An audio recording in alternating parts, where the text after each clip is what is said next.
What's up, TPE fam? While we're waiting on the daily dose to get started, I just want to invite you guys to the Leaders Square. Leaders Square is our development community where leaders are getting together, having conversations that are helping them pivot to their next. We also put out content from myself and any other coaches that are involved with TPE to help push thought, push the mindset, and just create better leadership overall. If you want to get connected with us, head over to tpenow.com. That's tpenow.com, and then hit the menu, hit groups, and press join. You have a 30-day free trial to be a part of this group, and after that it is a small monthly subscription fee, but get in there for 30 days free. tpenow.com, menu, groups, and I look forward to meeting you in Leader Square.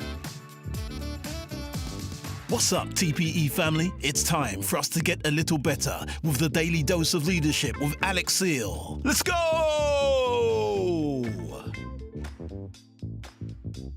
New TPE. What's up and what's happening, TPE fam? We're back with another daily dose of leadership where our aim and goal is just to get better each and every day. My name is Alex Seal, and I'm excited to have you guys back in the daily dose with us as we continue to push the envelope on your leadership through our experiences, the things that we've had a chance to see firsthand, do firsthand, and we're taking those perspectives and packaging them in the daily dose so you guys can continue to pivot into your next. And so today it's not going to be any different. We're going to be continuing our conversation around the SERVE model. We've already went through a few of the letters in the SERVE model. We went through the S, which is seeing, shaping the future. Taking the necessary actions that you need now in order to shape what the future looks like. The E, engaging and developing others. I believe this is the number one thing you can do in your organizations to create sustainability, to ensure sustainability happens, is that you engage and develop people on your team to help them get better.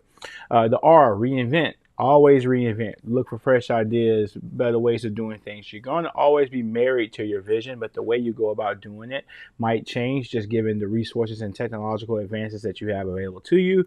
And so definitely reinvent. And V is going to be valuing relationships and results. But before we get into that conversation, I want to encourage you to like, share, and subscribe. We're at over 2,000 subscribers on our YouTube page. We're excited about that. Close to 8,000 followers on our Facebook page. And we just started a new Instagram page.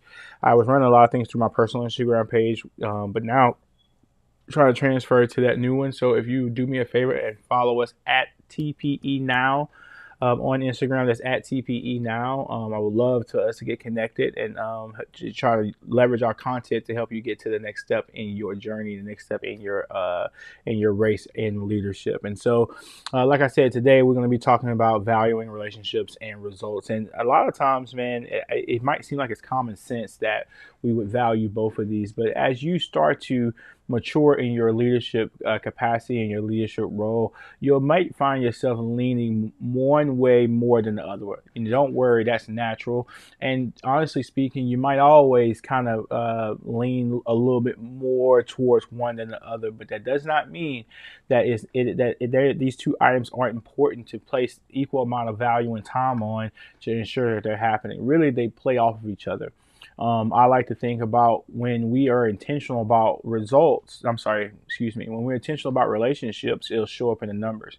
And if we're intentional about the numbers, our opportunities to impact more people increase because there's more resources available to do so. So as you can see, man, relationships and results run hand in hand, and they're very important. And I just that was kind of our first topic. And the first topic is to both of them have to be a priority. Personally speaking, I'm more lean into the numbers aspects of things. Quantifiable, objective data is really what kind of moves me and moves the needle for me on the internal level. Over the years, I've learned to value the relationships, and over the years, I've learned to see what the importance of the relationships are. But my natural preference is probably in the numbers. But like I said, both of them have to be priority. So I had to learn that I had to get intentional with the people that were serving us. And more so than that, being that the numbers were more my strength or more my strong suit, I had to challenge myself to get outside the box and get outside of my comfort zone to be able to intentionally talk to people. The good thing about our business is that, we have the autonomy to kind of do some things that we feel best serve the business. And one of the things that we've done over the last few years is we've implemented follow-ups where this gives me the opportunity to work on a piece of me that I know needs some shimming up or some improvement. Is when we're in the follow-ups, to give us an opportunity to provide our team an avenue to be able to talk to us about what's going on with them in the business, whether they see it's going well or not well, and it also gives us the opportunity to check in on them on a personal level. And so we've, in a sense, made some of the relationship building activities, at least for me, on a systematic basis. So therefore, I can't really drop the ball when it's on the calendar to be able to talk to 5 to 10 people a week in regards to helping them get better, helping build a relationship. And it's proven that when we're consistent at this activity, we see how it translates into the atmosphere on shift, and then we see how it translates into what our numbers do. So I would encourage you to make them both a priority.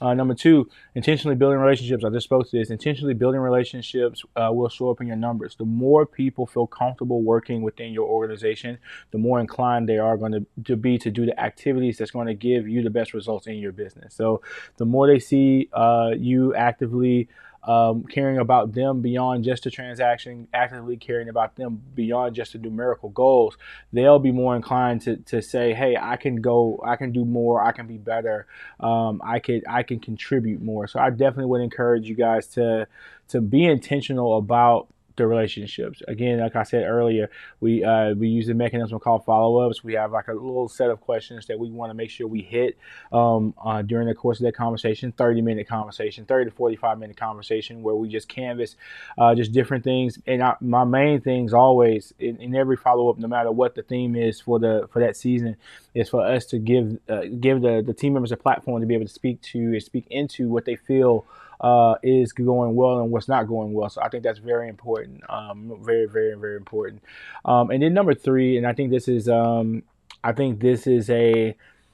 something that can be applied to not only this conversation, but I wanted to bring it up here because I think it was important. It's 3, having clarity in what you want. This particularly speaks to the number side of things. I think relationships tend to suffer when we as leaders lack clarity in communicating what we want. I will say that again. Relationships suffer when us as the leadership do not provide clear goals, do not provide clear procedures, do not provide clear means in which we want to be able to accomplish something. And so then we leave team members up to their own devices or up to their own common sense to be able to figure out things. And when they don't perform at a level that we think is satisfactory, it kind of creates an opportunity to have a rift in a relationship, or a negative deposit is going to be made in a relationship. So I would just really encourage you to say, make sure that you have defined what it is that you want to do, and that's clearly communicated to your team, because I think that's going to be one of the key difference makers in can you keep up with having great relationships without the business part being compromised. Business gets compromised when we're not clear, and then when we expect team members to do something that we didn't clearly tell them to do, that creates a distance and rub. So thank you guys so much for tapping in with us on the TPE Daily Dose. I do not take for granted that you guys' time is valuable, and I appreciate each and every one of you guys showing up every day, Monday through Friday, when this broadcast go live. Thank you guys so very much, and until next time, TPE family, peace.